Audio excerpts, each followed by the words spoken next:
is, let's start. Expanding universe will leave us alone.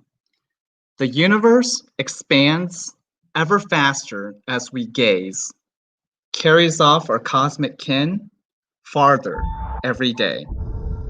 Light from other galaxies won't have time to reach our own. In a few billion years, look up, we seem alone. A poem by Kate Rauner, Rauner. Now, a more familiar poem for you guys might be Fire and Ice by the famous poet Robert Frost. And it goes like this. Some say the world will end in fire, some say in ice. From what I have tasted of desire, I hold with those who favor fire. But if it had to perish twice, I think I know enough of hate to say that for destruction, ice is also great and would suffice. All right, so with the wonderful backdrop of the universe here, you can see that today we're going to talk about the expansion of the universe and our ultimate fate, let's just say. So you are listening to SG2 on Space with your host, Shen Ge, that's myself, and co-host Leonard Kramer, who is wonderfully decked out in a Hawaiian shirt because that's the perfect weather for this Houston weather, apparently. Wonderful. All right. So in any case, this is the only weekly space show here in Houston, Texas, and probably the entire state of Texas in terms of its frequency. Every Wednesday night from 6:30 to 7 p.m. U.S. Central live. And it's permanently going to be on YouTube as well, SG2 on Space. Just look it up. Or you can go to facebook.com/The Shen Show, and all the past episodes should also be on there, or you can watch it live. Feel free to support me, patreon.com/SG2, the number 2, on Space. I think with that, let's get started. So today we're talking about the expansion of the universe, which is something that I think a lot of us know, right? That the universe is expanding. So Leonard, first of all, how are you doing? Actually, I can't hear you. For some reason, I think your mic is muted. Oh, Fine. Yes, there you go. Fine. Fine's a great word. So, you know, a lot of us know that the universe is expanding, or at least we've heard something like that. Did we, you know, historically speaking, let's go back. When did we first realize this? I mean, I think for a lot of us, I think most people, scientists and so forth, did not think that our universe is expanding, right? We thought we were static. Yeah, I think there has been historically a bias toward the notion that the universe is static. Of course, religious ideas are prevalent about the creation event or a period, a point in time where the universe came into existence. But from a scientific standpoint, I would my view is that Einstein probably kind of discovered it in if I could put air quotes around that, by just thinking about general relativity, and he needed a term to keep the universe static. So that's that famous constant that he put in his equations in order to, because he realized, gee, this is all going to collapse or it will expand forever. His equations without this constant are sort of unstable over if time is allowed to go forever, and so he recognized that, and that's why he put that thing in there. But the actual discovery of the expansion was in the 1920s. I don't know the exact date, but that was Edwin Hubble working at the observatory. I don't recall the name of the observatory, Palomar, or in California, I believe. And what he, yeah, go ahead. No, I was saying that just for the nerdier folks, the constant is known as the cosmological constant, which sounds highly sophisticated, but essentially it is what do you call it? It's one of the terms in Einstein's field equations of general relativity, and Einstein originally introduced it to counterbalance the effects of gravity, because, like Leonard said, otherwise the universe is either going to expand or collapse. And so Einstein, even though he was really smart, he was like, hey, wait a minute, the universe has to stay the same. It can't be expanding or collapsing. I'm going to throw in this term, the cosmological constant, and make sure that it stays the same, like that it's not changing in size. Mm-hmm. And then, Leonard, as you pointed out, this famous astronomer named Hubble came into play, and he was doing some observations at an observatory, and somehow he discovered that the universe was expanding. Like, what did he exactly observe that I guess was proof that the universe was expanding? At that time, just under 100 years ago, people did not know that galaxies even existed. Galaxies can be observed, but they were thought to be some kind of cloud or nebula that were inside of the Milky Way. They didn't realize how far away they were.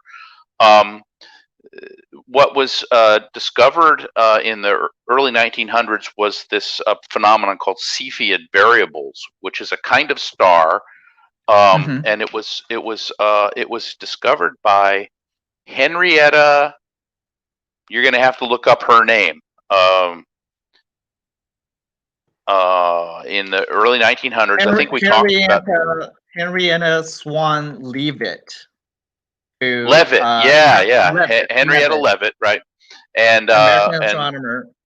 Yeah. She discovered that the Cepheid variables had an intrinsic brightness that was related to the period that they would express. So they were variable stars that would increase in brightness over a few months, and the larger the star was intrinsically, the slower its period. And so she found that phenomenon, and so that allowed us to use that as a yardstick or a measuring stick, a standard candle, and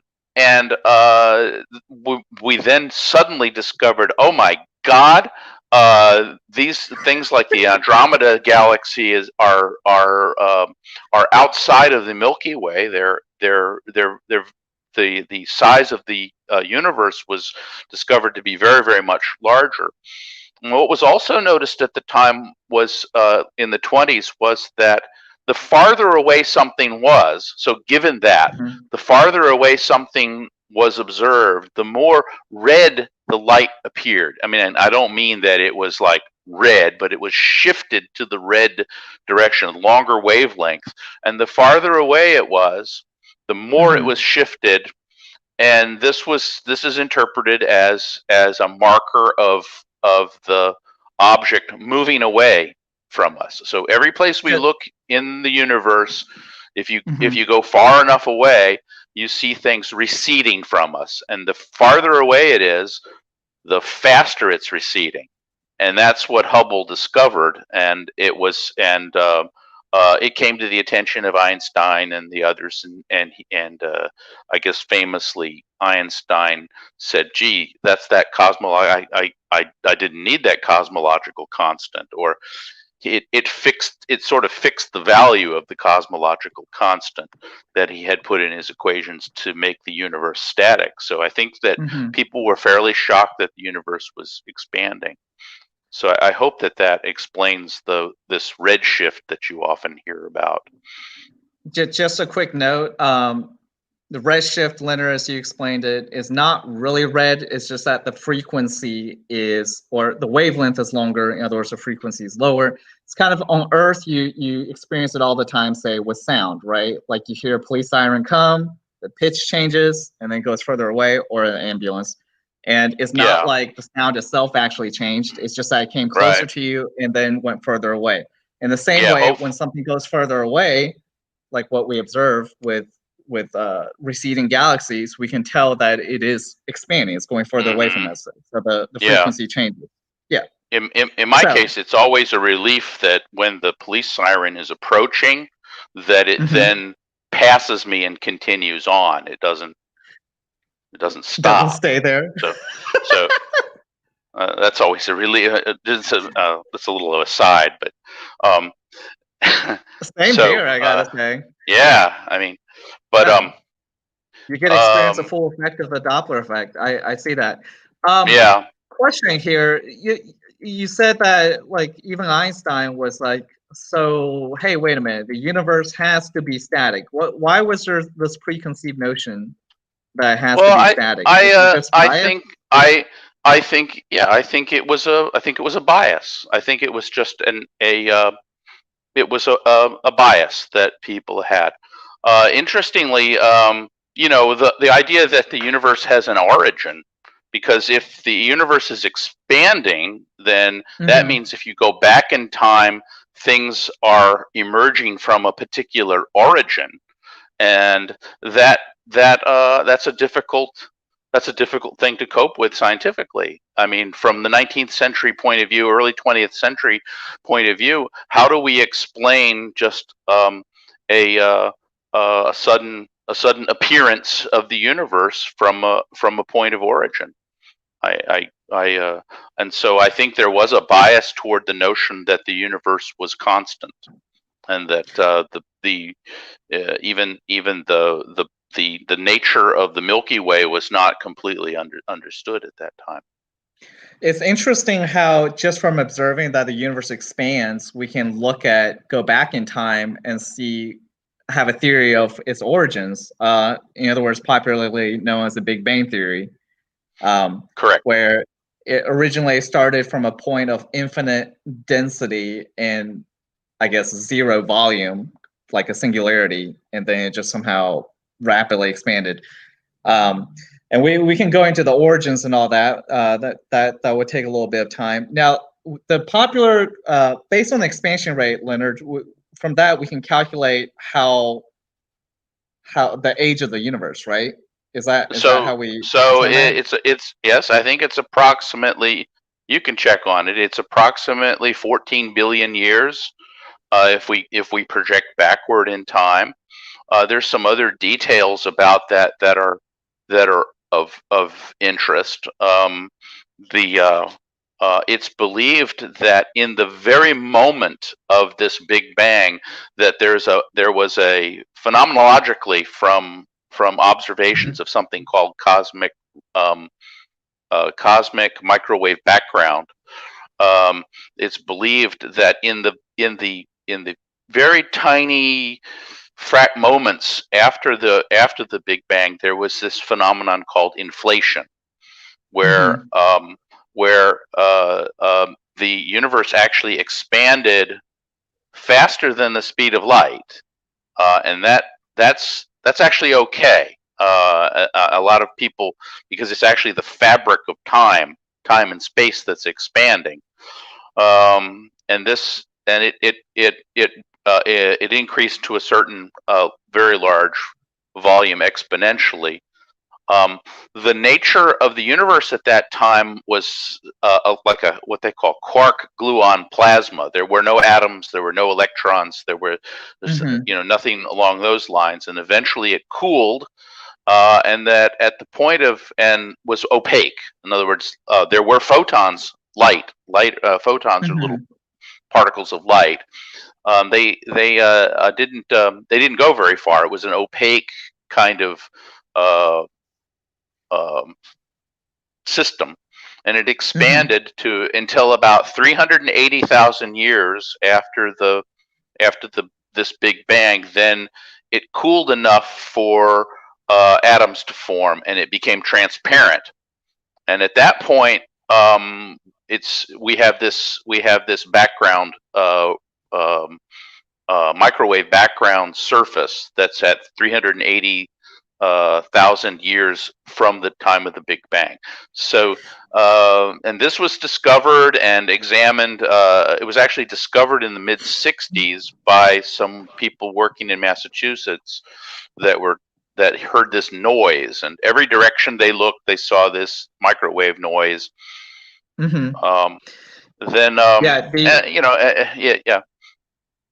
No, I was going to So say it's interesting how in this particular case, they were looking for something completely not the remnant of the universe, Big Bang, and instead they ended up winning the Nobel Prize in Physics for discovering it. These what's his name, Arno Penzias and Robert Wilson. So the cosmic microwave background that essentially proves that there was a Big Bang, right? I mean, that's one of the strongest evidence that it's pretty, and then there's details that you really need a few years of study in physics to really understand. It has to do with the fact that it's a black body. Black body means that it has a particular kind of spectrum associated with it, and that it's so precisely, it's so homogeneous from point to point, even though different parts of it are on different sides of the universe.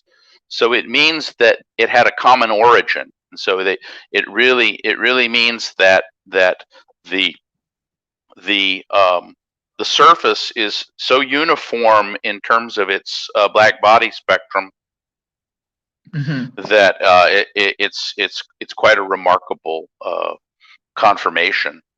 I it's if you study physics, it helps you appreciate the the uh, the profundity of these things in nature. But it's sometimes hard to convey it. Yeah. No, I mean, for sure. Of course, to understand the math, definitely need a few years in school and whatnot. So we're talking about the expansion of the universe. Let's talk about, I mean, not expansion, the beginning, the origins. Do we have theories of what's going to happen in the future? Yes. So that's interesting that you bring that up, because another thing that has been observed in the past 20 years is this phenomenon called what's called dark energy. Dark energy apparently is some kind of mystery. It's a fundamental mystery, and it has to do with the energy of a vacuum, and that it's a repulsive element in the repulsive. I don't mean ugly. I mean it's a repelling kind of force that's associated with the expansion of the universe, and it's accelerating. A Nobel Prize was given quite recently for the discovery that not only is the universe expanding, but it's expanding exponentially. And so this is a meaning it's not slowing down. It's expanding even faster. So the ultimate result of that will be, and we've talked about black holes before. Black holes will evaporate eventually, and that the real fate of the universe is believed to be just a kind of heat death. A kind of dullness that will occur once all of everything in the universe has radiated to photons. There will only be photons, and yeah. That's in the Robert Frost poem that I read at the beginning of the show. That would seem like then it will end in ice. In other words, so to speak, like a heat death, like you said. Yeah. Like there's going to be no stars, nothing essentially. I mean, everything, even the black holes are going to be gone. So it just keeps expanding forever and ever. So it literally just goes on forever. So this is believed to occur. Well, not quite, because I'm going to introduce Roger Penrose in a moment. Something that I recently became aware of, a wild speculation that he has. This event, or this fact or thing that's going to happen is going to be in 10 to the 100th power years. So really, we're only 14 billion years from the beginning of the universe, and that it will end in 10 to the 100th. That's 10 followed by 100 zeros years. So it's so far out into the future that it's unimaginably distant in time. It's hard to even conceive of the amount of time it will take for large black holes to radiate all of their energy away, all of their mass away, I should say. But I became aware of this gentleman named Roger Penrose, who's a scientist who he's a important character. He's still alive and he's still giving lectures. I think he's 80 something. And what he's come up with, and our listeners should go and just search for Roger Penrose, and he has all kinds of peculiar ideas. Mm-hmm. He's a mathematician and a physicist. He recently won the Nobel Prize, but he has an idea that if I can go back to the beginnings for that, remember the inflation that I mentioned at the very beginning of the universe, and that the expansion phase at the end of the universe. And he has a way, I don't understand the theory, how he's arrived at this, but he has an idea that the expansion phase, the inflation phase, which occurs over a short period, is self-similar to the end phase where there's an expansion. And so his notion is that the expansion in 10 to 100th power years will be followed by another Big Bang that will then expand in the space that's been vacated by our universe, and that this will repeat continuously over what he calls them eons. And I thought it was such a wild theory. He's nobody to fool with. I mean, he's nobody to scoff at. And it's interesting that will happen over and over and over again. He calls them eons, and I thought it was just really interesting, and I wanted to throw that out there. What I came across. Yeah. I mean, it definitely has some interesting graphical representation. I'm not familiar with it, but it's apparently called Conformal Cyclic Cosmology. Correct. Yes. Exactly. So that somehow, and he's saying that's true for our current universe as well. That our universe arose from a pre-existing universe, right? That apparently have left imprints in our cosmos today. Now, obviously, this theory has faced some controversy because you need some evidence of that. That there's proof of a remnant of the previous universe, and that has not been shown to exist yet or exist. So, and so, but it's at least interesting. I don't know enough about it to really make to say anything more than that. But I like it. It's a wild idea, and he has some other wild ideas about consciousness and some other things that he's come up with. But we should talk about that in a future episode. Actually, I think we should talk about consciousness. It's all the rage recently about the origin of consciousness and what it means. Let me just do an aside. Let me see, what do we got? We got a few minutes here. The idea is, like we're all like we're deterministic systems. In other words, you could make us into you could create a program or a computer program, sophisticated computer program that would be running. Would it be conscious? If you replicated all of the circuits and such inside the human brain, would it be conscious?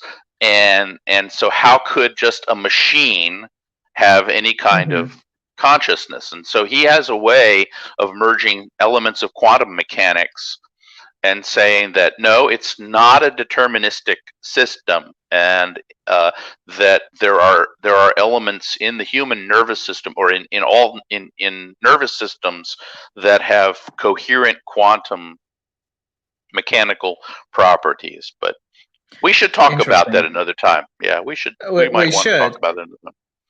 Hey, so aside from Roger Penrose's crazy theory, the other one you said was accelerating forever. Is there a chance, and this is due to the presence of, this is, by the way, the picture depicted here is of Roger Penrose's universe making universe theory.